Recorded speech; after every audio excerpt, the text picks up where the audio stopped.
죄에는 부지 중에 지은 죄가 있고 고의로 지은 죄가 있다는 걸 레위기는 명확하게 가르쳐 줍니다. 속죄죄는 부지 중에 범한 죄는 속죄죄로 하나님과 화목의 길을 여는데, 구약에서는 고의로 범한 죄는 속죄죄에서 제외가 됐습니다. 그래서 이 시간 알아보도록 하죠. 속죄죄는 하타트, 정화하는 제사인데 죄인에게 뿌려야 할 피가 성소, 휘장 앞에서 뿌려집니다. 그래서 하나님과 관계 회복이 중요하다. 죄는 하나님과 관계를 끊어놓기 때문에 믿는 자는 모든 것이 주께로부터 온다. 가장 기본이 되는 사상이고 철학입니다. 인간의 생사화복을 홀로 주장하신 하나님. 말로만 그러지 말고, 기도만 그러지 말고 내 생의 생사화복을 하나님께 걸어야죠. 아멘. 하나님의 절대 주권입니다. 알기는 알아도 삶이 없으면 아무 소용없어요. 삶이란 생활 속에서 나오고 꿈속에서도 그렇게 나와야죠. 슬쩍 알고 슬쩍 끝나고, 그게 아니고 깊이 들어와서 내 삶에, 내 깊은 삶의 한 부분이 돼야죠. 그 중에 가장 중요한 하나님의 절대 주권, 낳은 것도 죽는 것도 화도 복도 하나님으로부터 말미암는데, 근데 그 관계가 끊어지면 죽음이죠. 그 죽음에서 건져주셨잖아요, 우리를. 하나님의 아무런 은총에 혜택을 받을 수 없는 진노의 대상인 우리를 건져서, 번제로 건져서 화목제를 드릴 수 있도록 했단 말이죠. 근데 또 죄를 지을 수밖에 없어. 이 죄가 얼마나 무서운가를 우리는 알아야죠. 그 죄 구렁텅이, 사망의 구렁텅이에서 건져주시고 진노의 불덩어리에서 건져주셨으니까 거기서 꺼내주셨는데 다시 그 죄의 형벌이 얼마나 무서운가를 모른다면 안 되죠. 그래서 하나님과의 관계 회복이 가장 중요하다. 그래서 성소 앞에, 휘장 앞에서 피를 7번 뿌리는데 제외되는 거, 부지 중에만 해당된다는 4장 2절 13절 다 말씀을 드렸습니다. 이스라엘 자손에게 고하여 이르라. 누구든지 여호와의 금령 중 하나라도 그릇 범하였다. 그릇이 부지 중에,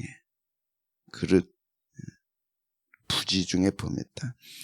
13절도 만일 이스라엘 온 회중이 여호와의 계명 중 하나라도 부지 중에 범하여 허물이 있으나 스스로 깨닫지 못하다가 그 범한 죄를 깨달으면 회중은 수송아지를 속죄제로 드릴지니 그것을 회막 앞으로 끌어가라. 깨닫게 하시는 게 은혜니까 깨닫지 못하고 계속 범하면 죄 가운데 죽겠죠. 깨닫게 하셨어요. 즉시 속죄제를 드려라. 그래서 용서를 받고 하나님과 관계를 회복해서 생사화복의 근원이신 하나님 앞에 나가서 화가 아니라 복을 받으라. 관계 회복이 최고죠. 친구와도 관계 회복. 예수를 믿고 복음을 받아들인 사람은 관계가 중요하다는 걸 뼈저리게 느끼는 사람들이에요. 아멘. 하나님과의 관계가 중요하면 사람과의 관계도 중요하죠. 이게 복음입니다. 원수까지라도 용서하라 그랬는데 사랑해야 할 사람들을 사랑하지 못하고 관계를 끊고, 그건 옛 습성. 무슨 습성이야? 옛 습성. 하나님 몰랐을 때, 예수님 몰랐을 때, 십자가의 사랑을 몰랐을 때 싫으면 끊어버리는 거죠. 악한 자입니다. 악독한 자입니다. 예배를 드릴 때도 원망 들을 만한 일이 생각나거든. 예물을 제단에 두고 가서 뭐하고 화목하고 와서 예물을 드려라. 제사 드려라. 관계가 얼마나 중요하냐. 하나님과의 관계를 중요시하죠. 그런 사람은 또 사랑과의 관계를 중요시하죠. 그게 십자가의 사랑입니다. 십자가는 수직, 하나님, 수평, 사랑관계. 원수라도 사랑해야 된다면 하물며 내게 주신 사람들을 사랑해야죠. 사랑해. 그 중에 거리낌이 있다면 회개하고 해결하고 돌아오라. 아멘. 뭘 중요시해요? 하나님. 또 뭘 중요시해요? 사람이 중요한 거죠. 왜? 그 사람을 위해서 주님이 십자가에 죽으셨으니까. 내가 내 입맛에 맞고 안 맞고가 중요한 게 아니라 하나님이 그 영혼을 위해서 십자가에 죽으셨잖아요. 아멘. 아멘. 나는 그런 스타일이 아니야. 나는 그런 사람 싫어. 보지도 않고. 아주 못된 습성입니다. 십자가에 다 못 박아버리고 불태워버리고.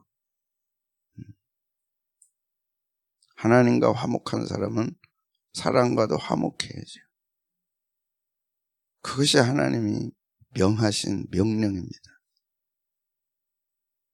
내게 맞아서 가까이 하고 틀리면 끊어버리고, 그게 아니고 점점 넓혀가야죠. 그것이 하나님의 사랑을 넓히는 거니까. 응? 점점 넓혀. 이웃에게도 수박 한 덩이를 사다 주고 꼭 걸어 잠그고 자기 집만 잘 해놓고 자기 집만 막 빛과 번쩍 해놓고 옆에 집은 수박 한 덩이도 안 사다 주고, 나중에 알고 보니까 그 집이 목사님 집이라니. 우와, 세상에 그럴 수가 있나. 점점 수박 한 덩어리, 다음에는 2덩어리, 옆집도 3덩어리. 잡수시라고 내가 먹어보니까 참 맛있어서 사왔다. 말뿐인가? 하나님 얼마나 기뻐하시겠어요. 우리를 통해 하나님의 사랑이 나가는 거죠. 오늘 하시겠어요? 오늘 비 오는 날은 안 돼, 수박. 그게 하나님의 사람이죠. 그가 복을 받죠.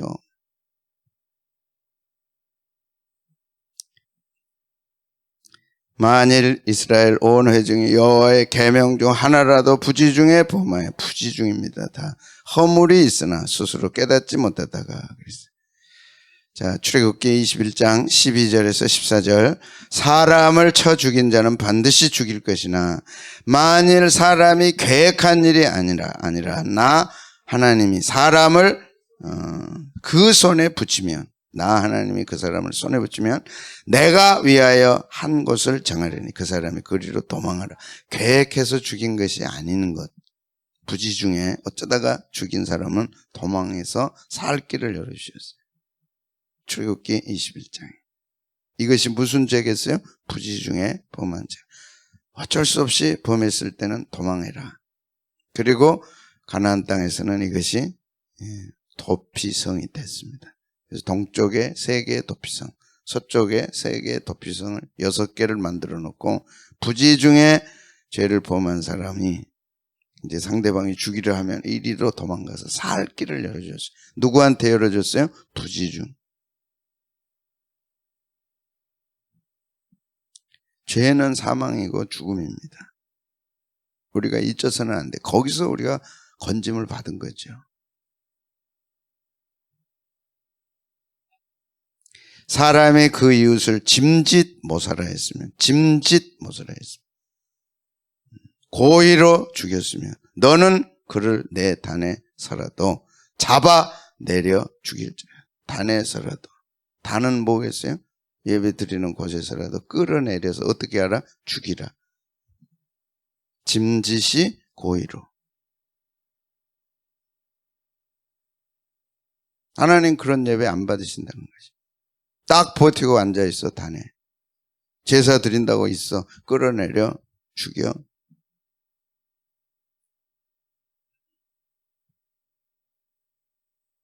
그리고 기도할 때는 주여, 부지 중에 알고 지은 죄 모르고 지은 죄 용서해 주옵소서. 알고 지은 죄는 용서가 없잖아요. 무시, 알고 지은 죄 모르고 지은 죄. 단에서라도 끌어내리라. 그래서 여호수아 20장 3절은 도피성을 만들어 놓으셨습니다. 그래서 가나안 땅에 건너간 후에는 도피성을 만들어서 도피하도록, 도망해서 살 길을 열어줬죠. 부지 중에 실수로 사람을 죽인 자를 그리로 도망하게 하라. 이는 너희를 위해 피의 보복자를 피할 것이니라.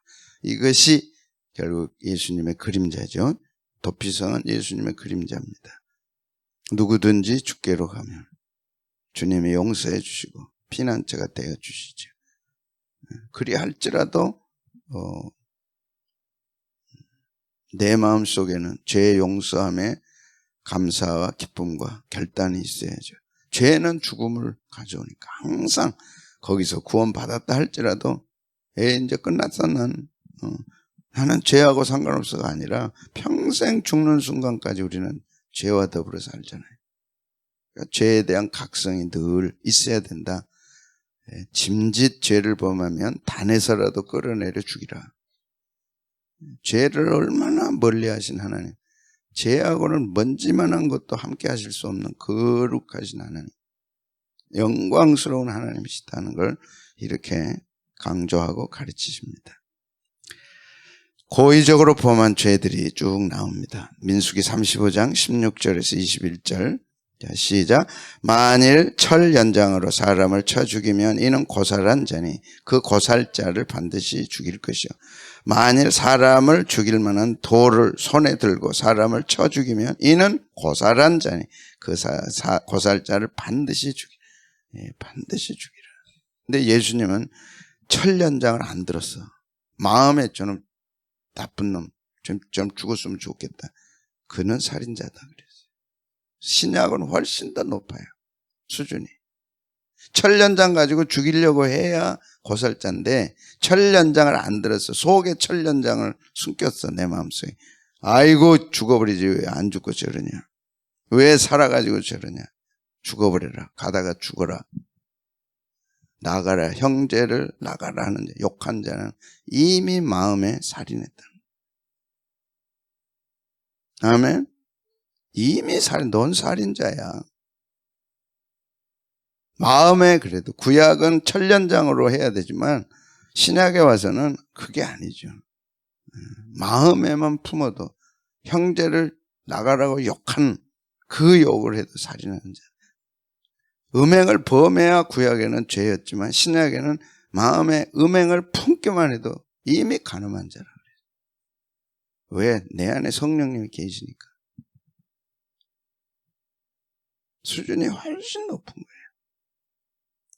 내가 성령님께 의지해서 성령님의 도움을 구하면 성령님은 보혜사 성령님이시라 언제라도 내게서 도와주시죠. 회개하고 용서를 구하고 주님 앞에 나가면 용서를 구하고. 근데 고의적으로 안 해. 알면서 안 해. 문제가 되죠.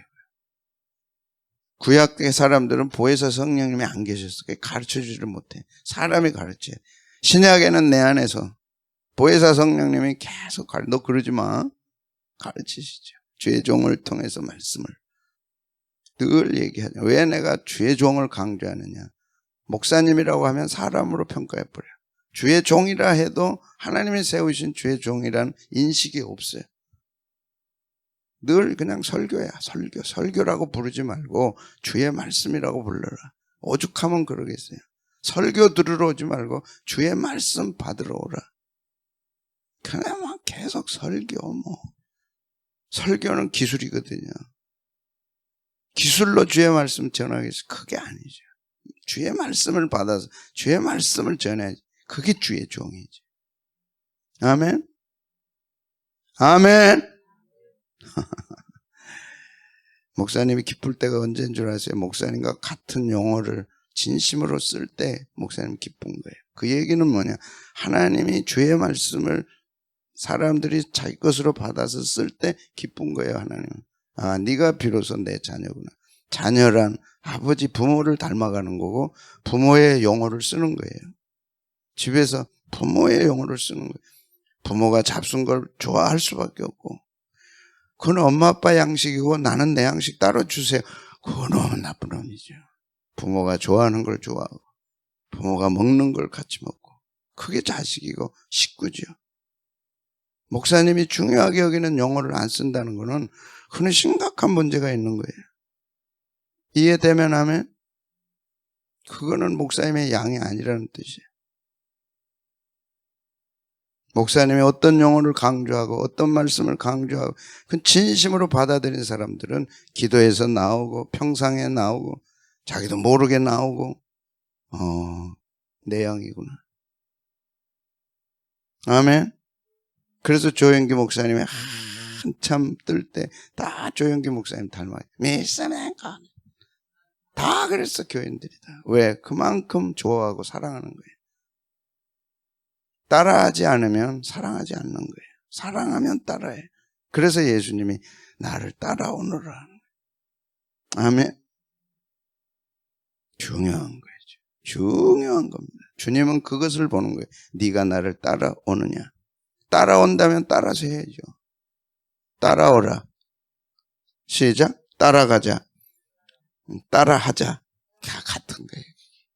몰랐죠. 내가 주님 사랑하면 따라갈 수밖에 없어. 따라가는 사람은 따라할 수밖에 없어. 안 따라하는 거는요, 그건 그 따라가는 사람이 아니에요. 같이 할 사람이 아니에요. 그건.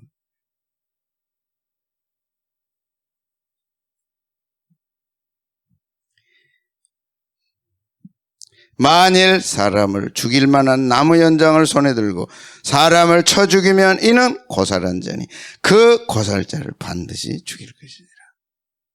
하나님이 이 고의적으로 범한 죄를 얼마나 싫어하시는가.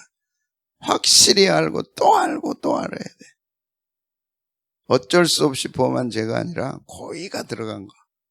자기의 인격을 걸어서 의도를 가지고 일부러 범한 죄에 대해서는 하나님 정말 약해서 할 수 없이 범한 죄와 고의가 있어서 범한 죄는 다르잖아요. 그죠?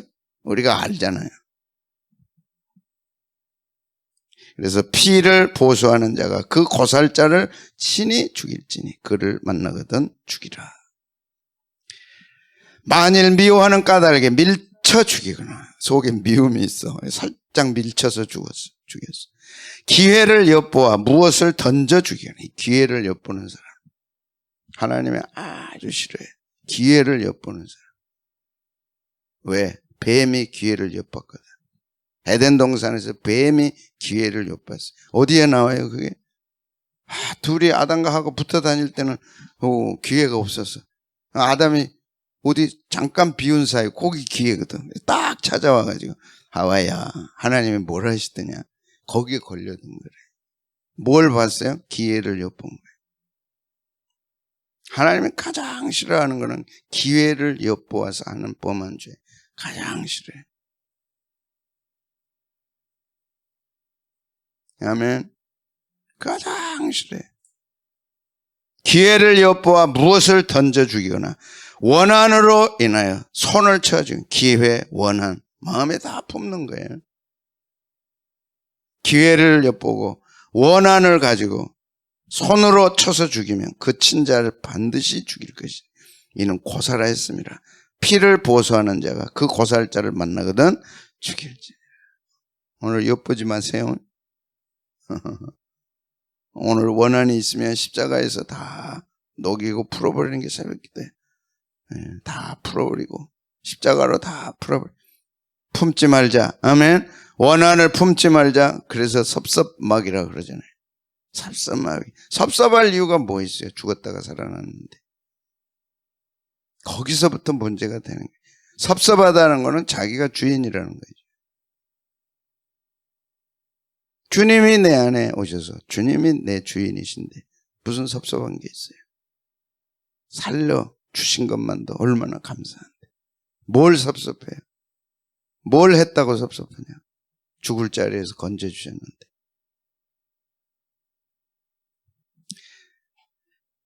기회 엿보지 말고 원한이 있으면 항상 풀고 섭섭해하지 말고. 신약에 나오는 고의적인 겁니다. 신약은 어떻게 말씀했느냐. 마태복음 12장 31절 성령 회방죄가 있다. 같이 읽겠습니다. 시작. 그러므로 내가 너희에게 이르노니 사람의 모든 죄와 회방은 사하심을 얻다. 성령을 회방하는 것은 사하심을 용서받지 못할 죄가 있다. 첫 번째가 성령 회방죄. 예수님을 영접할 때 성령님이 우리 안에 들어오십니다. 그래서 성령님의 사역이 시작돼 우리 안에서. 근데 성령님이 이제 일하시는 거죠. 교회 안에 성령님이 일하시는 거죠. 그게 교회죠. 성령님이 하심이 명확한데도 불구하고 그걸 고의적으로 범할 때 회방이라는 말은 모독이란 말입니다. 모독, 블레스파미, 모독하는 거예요. 일부러 모독하는 거예요.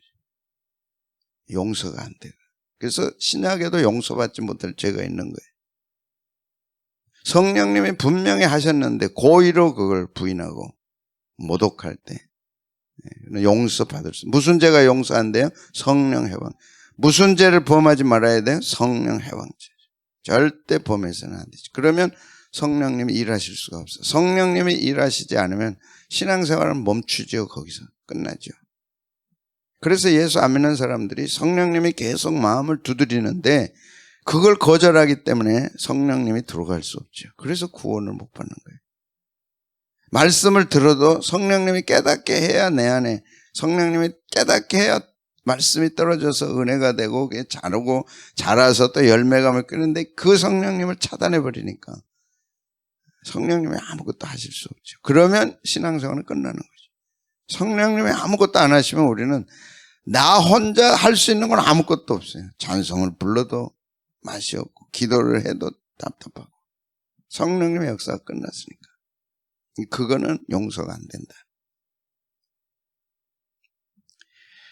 그렇다면 예수 믿는 사람은 성령님이 이제 끝나고 떠나시느냐? 그건 아니죠. 그래서 성령을 속이지 말라. 사도행전 5장 3절에 자, 중요합니다. 시작. 베드로가 이르되 아나니아야 어찌하여 사탄이 네 마음에 가득하여 내가 성령을 속이고 땅값 얼마를 감추었느냐. 그 유명한 아나니아와 삽비라는 성령을 속였어요. 그래서 죽었어요.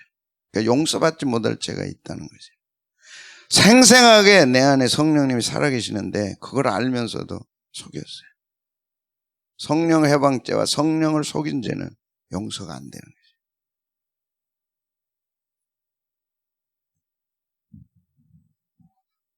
뭐 하지 말자? 성령을 속이지 말자.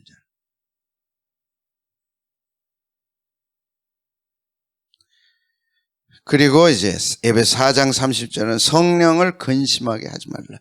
성령이 나에게 자꾸 말씀하시죠. 내 안에서 의견이 엇갈리고 뭔가 하지 말라고 자꾸 사인을 주는데 그걸 내가 고의적으로 범해갈 때 성령은 근심하시죠. 너 하지 마.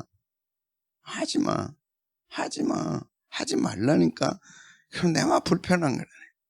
그래서 성령을 근심하게 하지 말라. 왜 그러냐? 그 안에서 너희가 구원의 날까지 인치심을 받았느니라. 성령이 왜 그렇게 자꾸 말씀하고 자꾸 종용하고 자꾸 가르치시느냐? 인쳤으니까. 너는 내 것이라고 인쳤으니까. 그 기회를 주시는 거죠. 근심하지 말라. 소멸하지 말라. 데살로니가전서 5장 19절 시작. 성령을 소멸하지 말며 근심케 하지 말고 소멸하지 말고. 그러니까 분류가 다릅니다. 죽음에 해당되는 성령과의 관계는 성령 회방죄, 고의적으로 성령을 속이는 거, 그거는 죽음에 해당되는 거죠. 그러나 우리가 약해서 어쩔 수 없이 성령과 대립관계를 가질 수밖에 없죠. 우리가 완벽하지 않으니까. 그럴 때 성령은 근심하시는 거예요. 그때 고집 피우지 말고 성령이 원하시는 쪽으로 나를 방향 전환을 해서 성령과 함께 해라. 그게 옳다. 네가 잘 되려면 성령님의 뜻에 순종해라. 네 고집 피우지 말고. 내 고집 피울 때 성령님은 근심하시라. 그리고 소멸하지 말라. 불 끄지 말라. 성령님이 강력하게 이렇게 말씀하고 자꾸 하시는 것을 꺼버리지 말라. 성령님은 아주 아마 뭐 길 가다가 태풍처럼 말씀하고 번개처럼 천둥처럼 말씀하면 다 듣겠죠. 안 들을 사람이 어디 있어요. 근데 아주 약하게 우리 속에 부드러우신 분이니까. 우리의 인격을 침해하지 않으니까. 어떤 방법으로든지 상처 안 주고 계란 노른자를 흰자가 싸고 있듯이 이렇게 쫙 곧 딱 잘못하면 터져버리잖아요. 그거 터뜨리지 말라는 거예요. 잠잠하게 오시는 성령님. 아침 햇살처럼 따뜻하게 오시는 거예요. 그래서 바람처럼 온지 간지 알 수 없을 정도로 성령님은 부드럽게 하신다. 그걸 잘 알아차리고 소멸하지 말라. 거기에 익숙해져야지. 성령님이 내게 오실 때 성령님은 내게 어떻게 하시는가 익숙해야죠. 그래서 관계입니다. 사랑하는 사람은 예민해집니다. 사랑을 안 하면 둔감해요. 사랑하면 예민해요. 뭐가 필요한지 예민해요. 필요하면 저게 필요하겠구나. 금방 갖다 줘. 사랑 안 하면 너 알아서 해. 오늘은 기분 좋으니까 내가 갖다 주지만 알아서 해. 목마른지 안 마른지 알지를 못해. 사랑하면 다 알아요. 그래서 엄마는 아기를 사랑하기 때문에 다 알아. 알죠? 이제 커가면서 사랑이 식어. 그러니까 잘 몰라. 엄마 주라니까 알았어.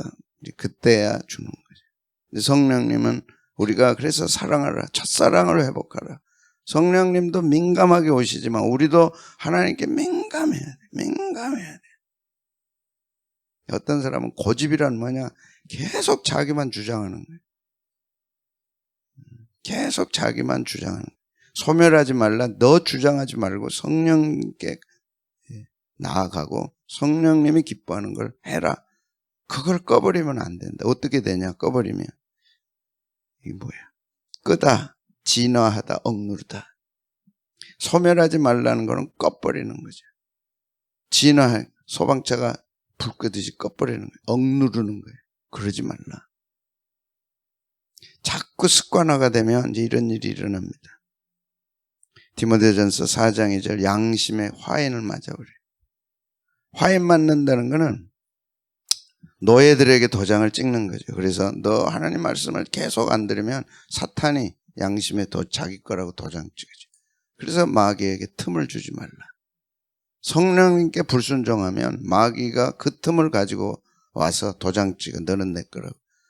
성령님이 이미 도장 찍어놨는데 계속 불순종하면 마귀가 양심에 도장을 찍는 거예요. 너는 내 거라고. 이야, 그건 안 되지.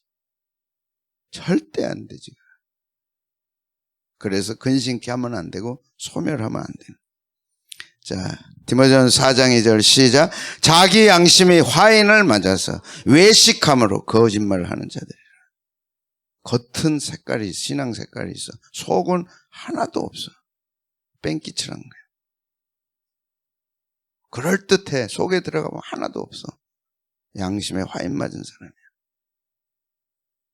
말씀이 자신에 젖어 들어가야 되거든요. 페인트 칠한 게 아니고.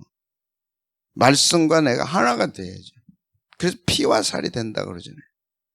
정말 말씀을 듣고 좋으면 그것이 자기 것이 돼야 돼. 피와 살이 돼야 돼. 말씀은 말씀이고 나는 나고. 듣고 다 잊어버리고. 그거는 양심의 화인 맞은 거예요. 말씀을 들었고 좋았으면 그렇게 가야죠. 그게 따라가는 거고 따라서 하는 거고. 하나도 안 해. 마귀가 보고 있다가 너는 내 것이다. 양심에 딱 도장 찍으면 끝나죠. 말씀은 어떻게 해야 돼요? 살아야 돼요. 그대로. 따라서 해야 돼요. 그것이 주님을 따라가는 자죠. 계속 양심의 화인을 맞으면 믿음이 파산한다 그랬어요. 디모데전서 1장 9절, 19절. 잘 아셔야 돼요. 마지막 때는 거짓 선생들이 많아요.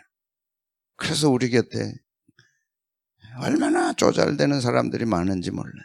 좋은 신앙의 모델을 늘 볼 수 있는 거는 행복한 거예요.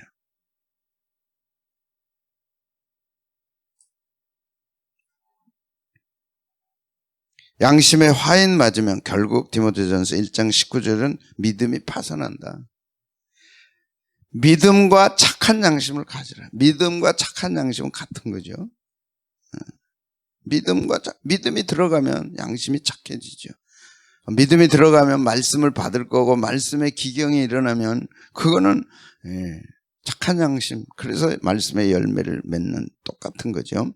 어떤 이들은 양심을 버렸고 그 믿음에 관하여는 파산하였느니라. 성령님이 양심에 말씀하잖아요. 심령에 말씀하시는데 그거를 받아들이지를 않으면 마귀가 역사해서 믿음이 파산합니다. 그래서 마귀 기뻐하는 일을 계속하면 마귀의 놀이기가 되는 거죠. 그것이 죄를 따라가는 겁니다. 예수 믿는 사람이 죄 따라가고 양심의 화해를 맞으면 어떻게 되느냐? 고린도전서에 나와 있습니다. 듣기 쉽지 않은 메시지입니다. 중요한 메시지입니다. 새벽에 하는 거예요. 잘 들으셔야 돼. 말씀의 불순종 계속하면 어떻게 돼요? 사탄에게 내주는 거예요. 하나님이 계속 참고 기다리시면서 말씀하시는데 안 들었어. 계속 불순종해. 마귀가 너는 내 거라고 도장 찍으면 큰일 나죠. 자, 잘 읽어보고 표시하고 또 마음에 새기셔야 됩니다. 시작.